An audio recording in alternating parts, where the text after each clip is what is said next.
Subscribe now and press the bell icon. Never miss an update. नमस्कार दोस्तों, insurance पाठशाला पर आपका स्वागत है।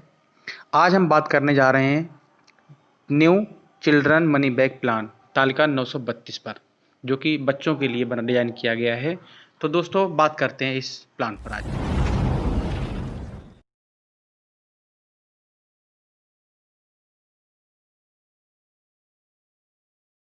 दोस्तों, चिल्ड्रन मनी बैक प्लान ऐसे पेरेंट्स के लिए बहुत ही अच्छा है जिनके अभी छोटे छोटे बच्चे हैं, जिनकी उम्र 5 साल से कम है।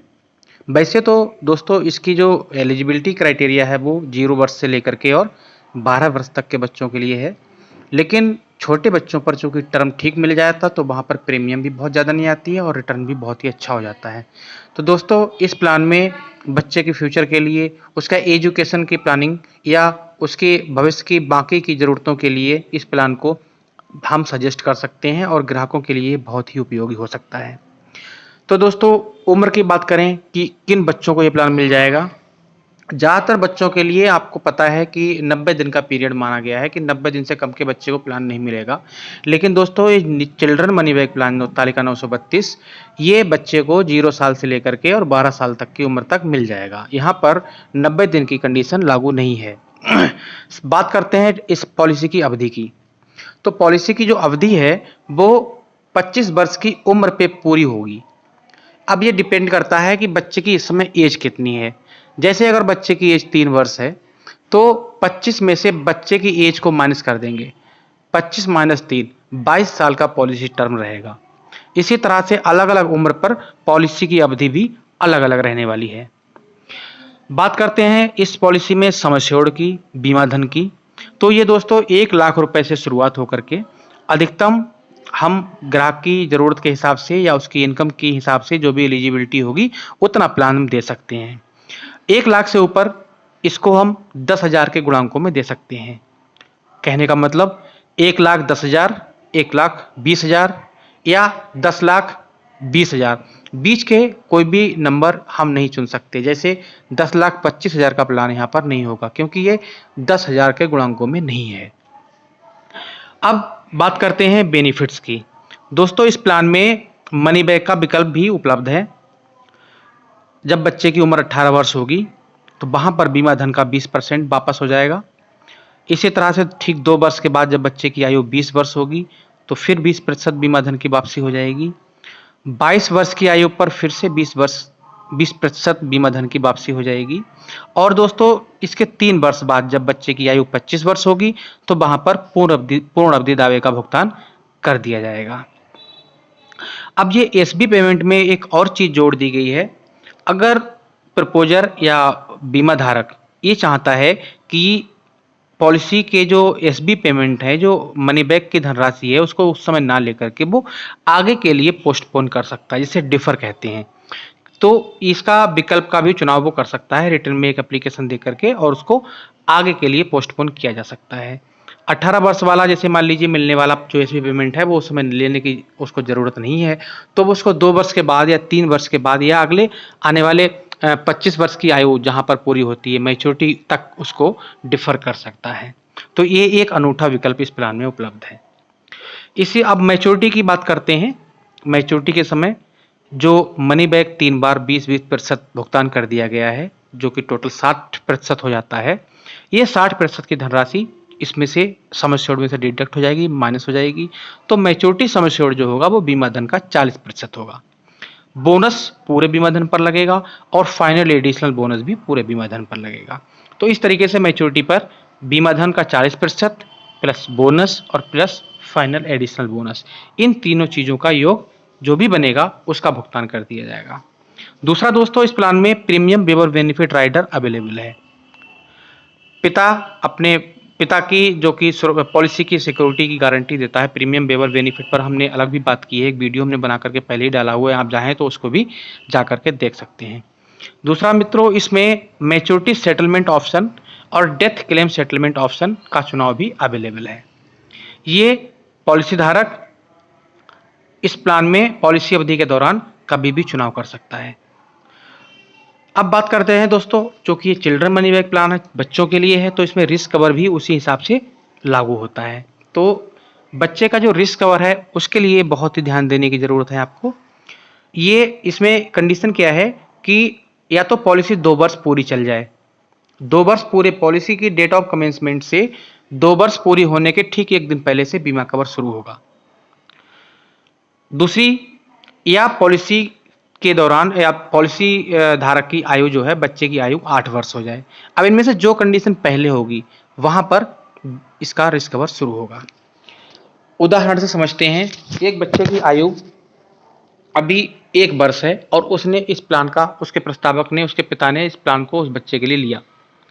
तो पॉलिसी, चूंकि बच्चे की आयु 1 वर्ष है, तो पॉलिसी 2 वर्ष चलने के बाद, डेट ऑफ कमेंसमेंट से ठीक 2 वर्ष चलने पर रिस्क कवर शुरू हो जाएगा। अगर एक बच्चे की आयु 7 वर्ष है तो वहां पर 1 साल के बाद ही बच्चे की आयु 8 वर्ष हो जाएगी, तो वहां पर 2 साल की कंडीशन लागू नहीं होगी। जैसे ही बच्चा 8 वर्ष की आयु की पूरी करेगा, उसके ठीक बाद में आने वाली पॉलिसी वर्षगांठ पर बीमा धन, बच्चे का बीमा कवर शुरू हो जाएगा। तो इस तरीके से इसमें रिस्क कवर की बात हो गई। अब अगर इस रिस्क कवर के शुरू होने से पहले अगर बच्चे के साथ कोई घटना हो जाती है, बच्चे की डेथ हो जाती है, तो उस केस में केवल जो जमा प्रीमियम है वो वापस किए जाएंगे, रिस्क कवर नहीं मिलेगा और कोई बोनस का भी भुगतान यहाँ पर नहीं किया जाएगा। लेकिन अगर रिस्क कवर के शुरू होने के बाद में किसी तरह की कोई घटना होती है, तो वहाँ पर बीमा धन जो भी है वो पूरा बीमा धन का भुगतान किया जाएगा। अब यहाँ पर डेथ सम एश्योर्ड की जो डेफिनेशन है वो आप एक बार ध्यान दिए कि बीमा धन बेसिक सम एश्योर्ड जिसे कहते हैं वो, या वार्षिक प्रीमियम का 7 गुना, इनमें से जो ज़्यादा होगा उसका भुगतान डेथ के समय किया जाता है दोस्तों। अब बात करते हैं पॉलिसी में वेस्टिंग डेट क्या होती है। वेस्टिंग का मतलब होता है कि कब बच्चा उस पॉलिसी का स्वामी बन जाता है।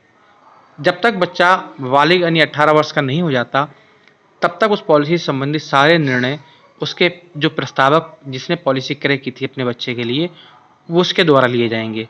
लेकिन जब बच्चा 18 वर्ष की आयु पूरी कर लेगा, उसके बाद जो पहली पॉलिसी वर्षगांठ पड़ेगी, वहाँ पर बीमा कवर वहाँ से जो पॉलिसी का स्वामित्व है वो बदल जाएगा।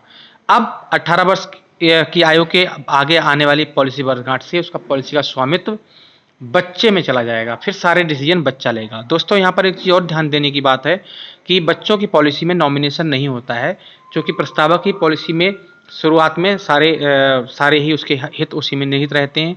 तो इसलिए जब बच्चा 18 वर्ष का हो जाए और उस पॉलिसी में उसका स्वामित्व बच्चे में निहित हो जाए, उस समय हमें 2 चीज़ें जुड़वानी पड़ती हैं।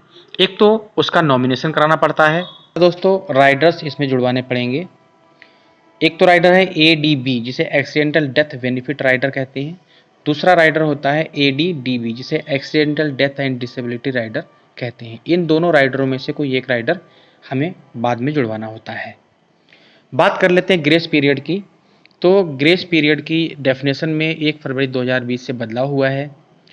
पहले की डेफिनेशन में 1 माह या 30 दिन, न्यूनतम 30 दिन था, वो अब घटा करके 30 दिन कर दिया गया है। अगर कोई महीना 31 दिन का है तो वहाँ पर 30 दिन का ग्रेस पीरियड ही मिलेगा। रियायत अवधि जिसको कहते हैं, इस पीरियड में सारा रिस्क कवर बना रहता है और पॉलिसी में सारे बेनिफिट्स निहित रहते हैं। लेकिन जैसे ही फर्स्ट अनपेड प्रीमियम से 30 दिन का पीरियड निकलता है तो वहाँ से रिस्क कवर दोस्तों ख़त्म हो जाता है, और उसके बाद में अगर कोई घटना होती है तो पॉलिसी में LIC किसी भी प्रकार की देनदारी से मुक्त हो जाती है। इसलिए हमेशा ध्यान रखिएगा कि कोई भी ग्राहक इस ग्रेस पीरियड की अवधि के दौरान प्रीमियम का भुगतान कर दे। तीसरी बात, इसमें एक चीज़ और होती है जिसके लिए मैं बताना चाहूँगा आपको कि एक होती है रियायत अवधि क्लेम, जिसे क्लेम कंसेशन पीरियड कहते हैं। क्लेम कंसेशन पीरियड जो है वो अलग अलग पॉलिसी चलने पर अलग अलग हो जाता है। जैसे 3 वर्ष की अगर पॉलिसी चल गई है तो उसमें ये क्लेम कंसेशन की अवधि 6 माह हो जाती है। फर्स्ट अनपेड प्रीमियम से 6 माह तक अगर कोई क्लेम हो जाता है तो पॉलिसी में क्लेम की देनदारी पूरी बनेगी। बस जो प्रीमियम नहीं भरा गया था उसका भुगतान LIC जो है, जो नहीं किया गया था वो काट लेगी। इसी प्रकार से अगर पॉलिसी 5 वर्ष चल गई है तो वहाँ पर ये पीरियड बढ़ कर के 1 वर्ष हो जाएगा और 1 वर्ष के अंदर सारी LIC की जो जिम्मेदारी है वो उसको पूरा निभाएगी अगर कोई क्लेम हो जाता है तो। लेकिन दोस्तों ये जो बदलाव हुआ है इसमें भी कि अगर कोई व्यक्ति सुसाइड करता है, जो कि बच्चों की पॉलिसी पर लागू नहीं होता, 8 साल के नीचे उम्र पर लागू नहीं होता है, 8 वर्ष के ऊपर जो भी आयु पॉलिसी धारक की होती है वहाँ से ये लागू हो जाता है कि अगर कोई व्यक्ति सुसाइड कर लेता है इस अवधि के दौरान तो ये क्लेम कंसेशन का पीरियड लागू नहीं होता है। अगली बात कर लेते हैं, यहाँ पर 2 तरीके की छूट LIC प्रदान करती है जिसको रिबेट कहते हैं। एक तो higher sum assured rate rebate. Higher sum assured में क्या होता है कि अगर कोई व्यक्ति 1 लाख से लेकर के 1,90,000 तक का सम एश्योर्ड का चुनाव करता है तो वहाँ पर किसी भी प्रकार के टेबुलर प्रीमियम में कोई छूट नहीं होती है। लेकिन ये बीमा धन 2 लाख से और 4,90,000 के बीच में अगर कोई चुनाव करता है तो वहाँ पर टेबुलर प्रीमियम जिसको बेसिक प्रीमियम कहते हैं उसमें ₹2 प्रति हज़ार की दर से पहले ही कम कर दी जाती है। इसीलिए आपने देखा होगा कि जब हम कोई बीमा बड़ा करते हैं तो वहाँ पर छोटे-छोटे बीमों की तुलना में प्रीमियम कुछ कम आती है। इसी तरह से अगर 5 लाख या उसके अधिक बीमा धन चुनाव करते हैं तो वहाँ पर ₹3 प्रति हज़ार की दर से प्रीमियम में छूट हो जाती है।